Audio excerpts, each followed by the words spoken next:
everybody. I hope you had an awesome week. We are going to do our reading for the week. If you're new here, please consider subscribing and liking this and sharing it if you're feeling that you're vibing with it. Today I'm going to ask the Saint Catherine of Siena to guide us in our reading today and give us some special messages and see what is in store for us for the week. Have you been having vivid dreams last week? I've had really, really vivid dreams. I know we had solar flares and things like that.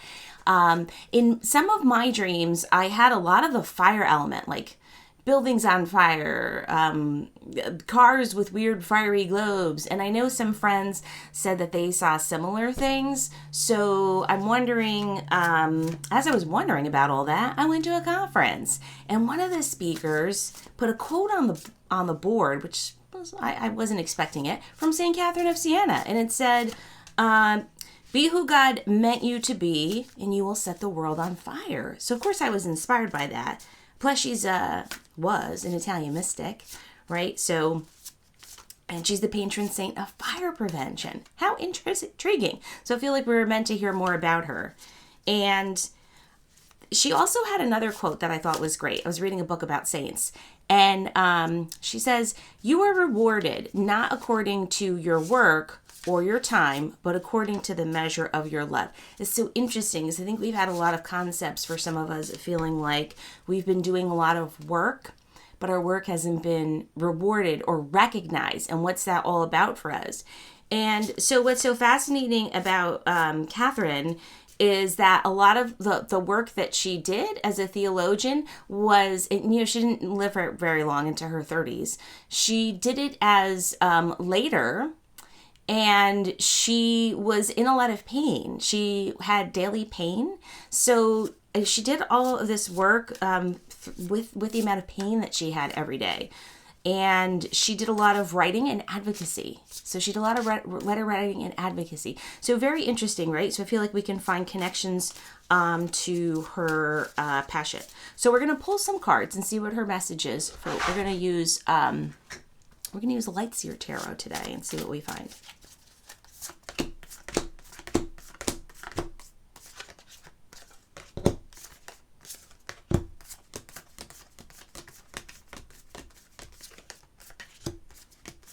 Okay, so our first message is about feeling disappointed with what's going on. I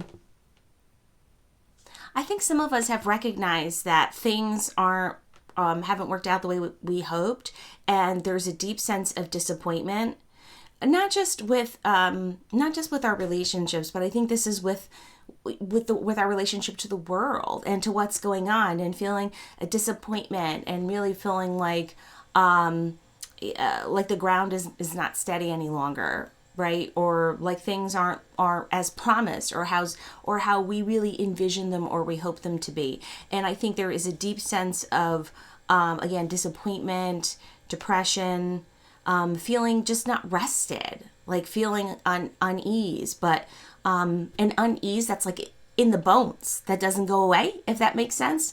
And that's where I think a lot of us are starting off now. And so this is very difficult because we're looking for joy. This is the Ten of Pentacles here.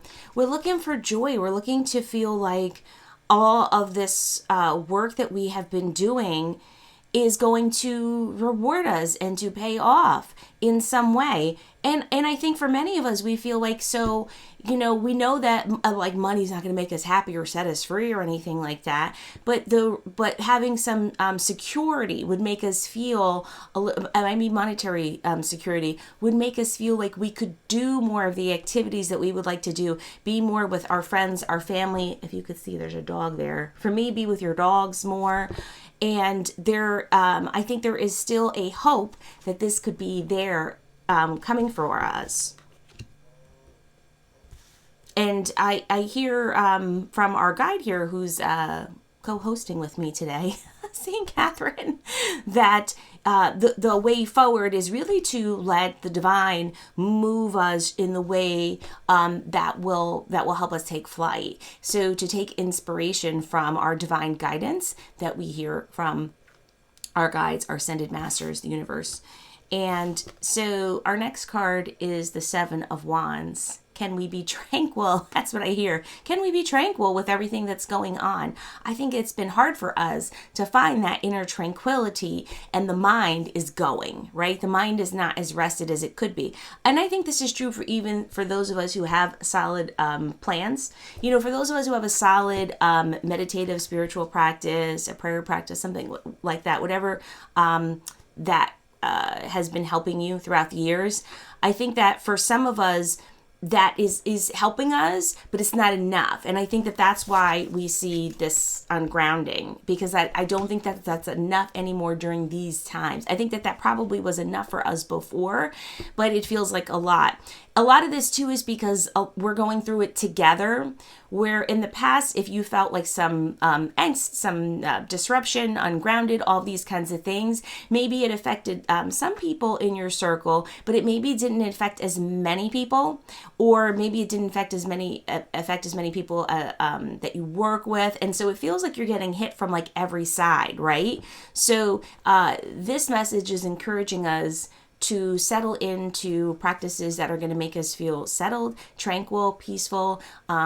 So have some sort of spiritual practice in place that is going to help you feel okay during turbulent times. That's the message from this one. Now, our final message is the King of Pentacles. Let's see what they want to tell us here. They're telling us here, if you could see that we have allies. We have people who can help us. And this is a good time to rely on that wise voice, that strong, wise inner voice that is someone who is balanced and understands that monetary flow is a cycle.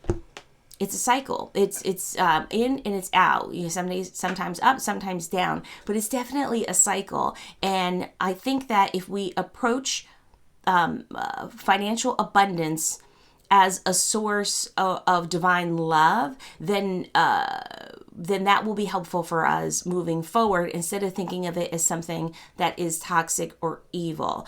Yes, there are people in positions of power who have a lot of financial abundance, and they may be toxic for sure. But I think that the message is that there is something, a higher power, and that power is giving us that. So the money energy is that of to be grounded into love, right? To be grounded into love. So that is our first message. And we're going to see what kind of angel messages we get now. Now, while we're shuffling and getting some energy and seeing what else our guides want to tell us for this week, we'll invite our guides in here to see what they have to say. I just finished reading a great book, so I got to tell you about it, right? So I finished listening to on audio this book called There Is No Ethan. Have you heard about this? This was so good. So I listened to it in like a day. Oh, that jumped out at us. We're going to use that. Let's get that. So... and so this book is about this professor who was catfished along with a couple other women from this. It turned out to be a woman after, but it was so interesting. And so this happened in like the 2011s, I think, when like FaceTiming wasn't as much of a thing and stuff. So I don't know if it would still be like happening like that right now. But either way, excellent audiobook or book, recommend it. But anyway, the woman who was behind the whole thing ended up being like a doctor who's still practicing in New Jersey, where I'm at. So I feel like that was fascinating. So anyway, There Is No Ethan. That was my latest book pick for you all. Okay, so I think I'm going to pull one more card for us. Yes. Okay, and so here are our angel messages for this week. So our first one is harmony. Harmony. Okay, and what do they want to tell us about harmony? So again, very similar message to the one that we got before, is to have peace in our heart. If we are starting off with a peaceful heart, then we are going to be able to flow much more easily during the times that are triumphant. Who are we going to listen to? Are we going to listen to our spiritual guides, our own inner voice, things that give us comfort and solace? Or are we going to listen to all these messages that are out there that are making us feel horrible, that are clouding our judgment, or that are toxic? We decide. We're in control. We're the drivers, so we can decide which way we want to go and which path we want to follow. We have free will. It's up to us to decide which way we're going to go. But things are just, there are forces at play that are trying to distract us, of course. I think we've all felt this. And it's up to us to decide what we're going to pick, which path we're going to go, which way we're going to decide to flow. And our next one, again, they're telling us the same message here. They want to really hit home with this. Meditation. Do we have a practice? I've had a meditation practice for many, many years. I've taught meditation, and I love meditation. But sometimes I myself also get into a funk where I cannot meditate for a long period of time like I used to, or I feel very distracted very quickly. So if you are having the same thing, try different types of meditation is the message I hear. So if you've always done just like breathwork type meditation, maybe try a guided one. If you don't do any meditation at all and you're like, I don't know anything, maybe this is a good time for you to try something. There are also some like journeying type meditations, right? Those are a little bit longer. You can find them on YouTube and stuff, where you can do some like out of body voyaging, and like if you're into that, like astral travel and stuff like that. But maybe try something different that will help you. Or you could just try to get outside and be contemplative for a few minutes. Maybe turn off your cell phone for a little bit, have less distracted and less noise. But they would like to communicate with you, your angel guides. Be mindful that, and if you might, I hear some of you saying like, I don't hear anything. I feel lost. I feel alone. I think that, I say this gently too, because this includes myself. I think that we are not listening well. I think this is a time period where a lot of us are talking, right? Do you feel like people are talking at people, and there's just like nonstop talking, like especially if you have like your phone out, you're watching the news, other things. There's like a lot of messages from people with a lot of loud voices. And sometimes we get lost in that and we can't hear our own clear thought. So be mindful of the amount of media and voices that you have out. You don't have to listen to everything. You can shut things off or tune things out as you need to, right? As you need to for your own personal well-being. Our next one is an interesting card of enchantment. And we've got the unicorn here. Is that a unicorn? No, it's a unicorn. I love unicorns. What do the corns want to tell us here? This message here is to look for magic and wonder, and look for it in unexpected places. Look for it in nature, in little things. Make connections. These little small things, these little small epiphanies that you may have, they're meaningful. So share them. You know, if little things happen, share them. Like I just shared with you that quote that all of a sudden it was meaningful to me because I wasn't expecting it. I was at like an academic conference and I wasn't expecting to have a religious quote. And then when I saw who the quote was by and that it had like a connection to the fire element, and I had all these fire dreams, I was like, intriguing. And so I shared that with like a bunch of people because I knew other friends were having fire dreams. So share things if you can, right? Think about ways in which you can share things, or these little great things that you've seen that make you feel uplifted, that make you feel joyful, that make you think there's hope in humanity. Don't keep all that to yourself. Don't bottle it up. Share those things and share those messages, and that really will help you feel like there's still wonder, and there is still wonder. There's still a lot of great things to feel happy about, even if we feel like we are not grounded, like we saw earlier, or we're feeling like we are maybe sad or depressed, or we're in constant pain, like St. Catherine was, who was in pain every day. This message is very meaningful because I'm suffering from chronic pain, and it's in my head all the time that I feel extreme pain. And so the fact that she wrote her dialogue and wrote all these things in these letters and still did all this advocacy that she felt really passionate about when she just did not feel well every single day, that is really amazing to me. The other thing about her that I found interesting when I was reading a book, as you know, I'm always reading, is that so she was someone who also had the stigmata, right? But she had the stigmata, but she saw it. But she believed, and so like she believed it. So I wondered about that. I'm like, well, do people just not believe her because they didn't see it? Because isn't that like how people would be? Maybe. I don't know that she cared. But when she died, then you could see it. So I felt like that was a little interesting nugget. Okay, right? So we're going to pull a final card or two from our Grace cards, Surrender to Grace. I don't know if you've seen this deck before. It's one of my older decks. Oh, this might not be my deck. I think I hijacked it from my mom. Okay, let's see what they want to tell us.